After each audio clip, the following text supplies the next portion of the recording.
Hello everyone, welcome to your own channel the commerce Thikana. तो आज की वीडियो में हम कवर करेंगे अपना एक टॉपिक चैप्टर स्टार्ट करने जा रहे हैं। आज हम अपना चैप्टर का नाम है इंडिफरेंस कर्व एनालिसिस। क्या नाम है चैप्टर का? That is indifference curve analysis. यहां लिख देता हूं मैं। इसका लेक्चर 1 है होगा आज, that is indifference curve analysis. Okay भैया, अब ये बता दो ये दिया किसने था? ये बच्चों हमारे जो जे आर हिस्क थे, सॉरी, जे आर हिस्क, ये उन्होंने दिया था चैप्टर।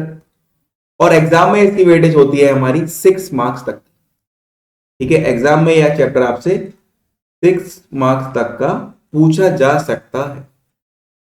ठीक है, एग्जाम में ये आपसे 6 मार्क्स तक का पूछा जा सकता है। तो बिना किसी देरी के हम स्टार्ट करते हैं चैप्टर को। Okay, let's start. सबसे पहले तो छोटी छोटी चीजें हैं। पहले हम सीखेंगे बंडल क्या होता है। फर्स्ट, बंडल, इसकी पहले डेफिनेशन लिख लो। BUNDLE, it is a set of to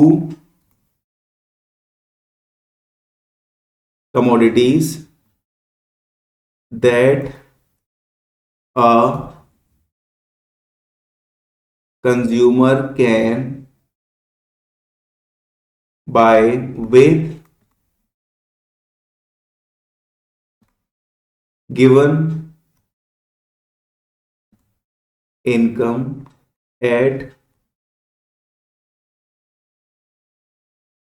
prevailing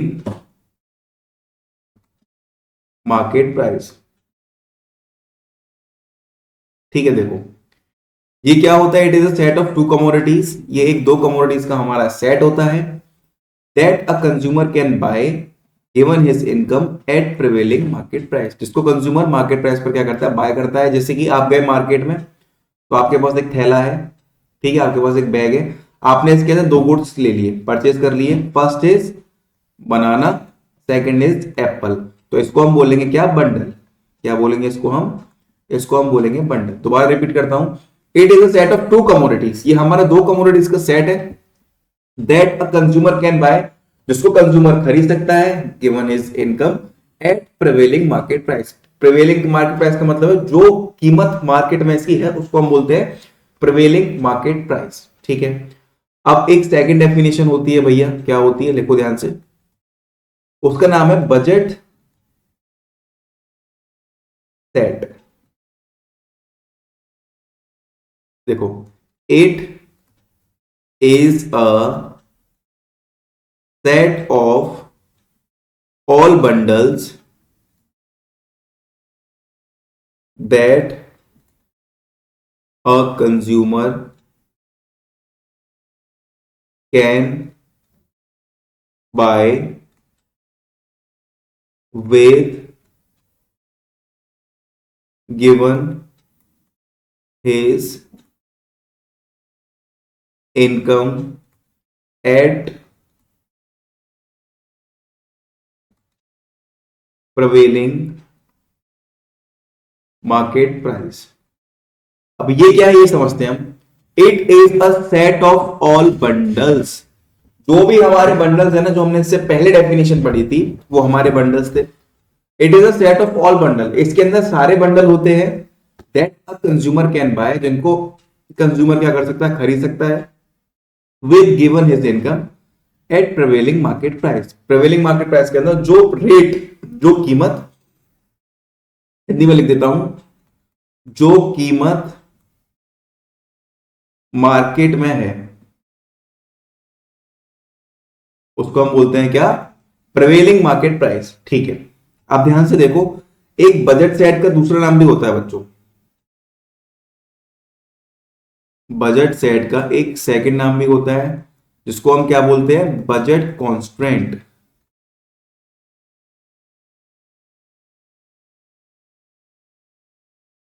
ठीक है, और कॉन्स्ट्रेंट का हिंदी मीनिंग होता है क्या? Sorry for that, limit. Constant को हम हिंदी में बोलते हैं लिमिट, सिंपल।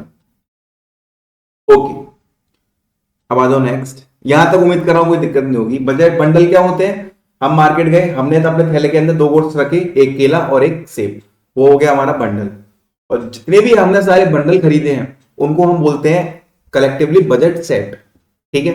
और बजट सेट का सेकंड नाम नेम क्या है हमारा? That is budget constant. Budget set बोले या बजट कॉन्स्टेंट बोले, कंफ्यूज मत होना, दोनों एक ही चीज है। ठीक है, अब चलो ध्यान से देखना, बीच में लिखता हूं मैं budget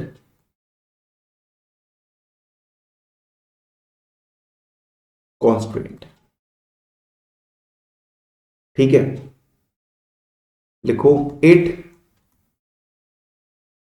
shows that what a consumer can afford to spend with his given income, ठीक है। it shows that it shows that what a consumer can afford to spend with his given income, ठीक है। अब इसका एक equation होती है, equation इसकी हमारे पास क्या होती है? P1 x1 plus P2 x2, ठीक है, less than equal to m। अब समझाऊंगा मैं तुम्हें क्या है, कैसे है, क्यों है, तब बताऊं। देखो, m का मतलब यहां पर होता है हमारा income. P1 is price of good one, P2 is price of good two, ठीक है। X1 is quantity of good one, या लिख देता हूं मैं, X1 क्या होता है हमारा? Quantity of good one.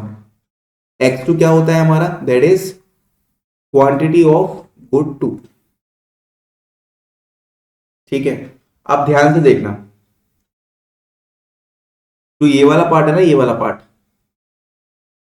P1 x1 plus P2 x2 वाले पार्ट को हम क्या बोलते हैं? इसको हम बोलते हैं टोटल एक्सपेंडिचर। क्या बोलते हैं इसको हम? टोटल एक्सपेंडिचर, मतलब टोटल खर्चा। इस वाले पार्ट को हम बोलते हैं टोटल एक्सपेंडिचर, ठीक है।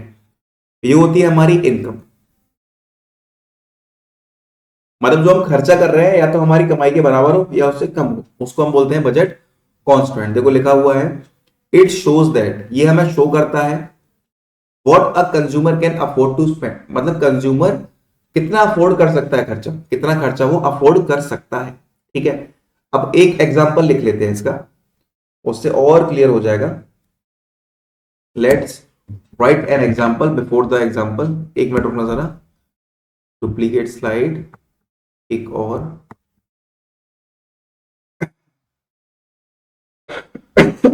परफेक्ट। लेट सपोज करो यहां पे मैंने लेट कर लिया, लेट इनकम हो गई मेरी 60 रुपए, ठीक है। और इनकम को डिनोट करेंगे एम से, इनकम हो गई मेरी 60 रुपए, और इनकम को डिनोट करेंगे हम 60 से, ठीक है। अब ध्यान से देखना, गुड वन हमारा कितने रुपए का है? 2 रुपए का। गुड टू हमारा कितने का है?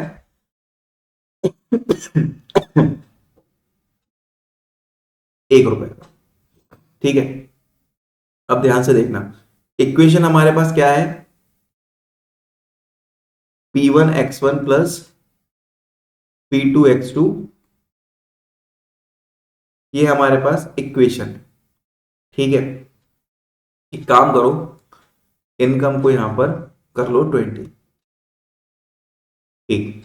प्राइस ऑफ गुड वन हमारा 2 रुपए का है, मैंने ये लिख लिया, plus price of good two कितना है? 1 है, ये भी लिख लिया। ठीक है, आप ध्यान से देखना, मैंने इसकी x1 की खरीदी 8 यूनिट, x2 की मैंने खरीदी कितनी 1 यूनिट। 8 टू ज़ा 16 plus 1 28 less than equals to 20, तो 17 लेस देन इक्वल्स टू 20। मतलब मैं इसको इजीली परचेस कर सकता हूं। ठीक है, मैं इसको इजीली परचेस कर सकता हूं क्योंकि जो मेरा एक्सपेंडिचर हो रहा है, ये वाला जो पार्ट होता है ना, इसको हम बोलते हैं एक्सपेंडिचर। कमाई से कम है। ठीक है, इसको हम क्या बोलते हैं, इसको हम बोलते हैं एक्सपेंडिचर। लेट सपोज तीन तीन क्वांटिटी खरीदी दोनों गुड्स की। ठीक है, चेंज कर लेता हूं पेन, कंफ्यूजन ना हो तुम्हें। P1 x1 plus P2 x2 m। ठीक है, प्राइस ऑफ गुड वन कितना है 2, क्वांटिटी कितनी है 3। प्राइस ऑफ गुड टू कितना है 1, क्वांटिटी कितनी है 3। 9 less than equal to 20। Simple. ठीक है, और एक बात याद रख लेना, एक बात को मिक्स मत करना, दैट इज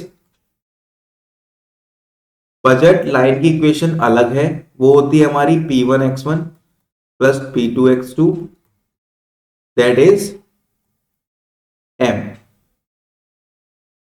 ठीक है, और बजट कॉन्स्टेंट या बजट सेट भी बोल सकते हो, कोई इशू नहीं है। P1 x1 plus P2 x2 less than equal to m, इसकी होती है ये।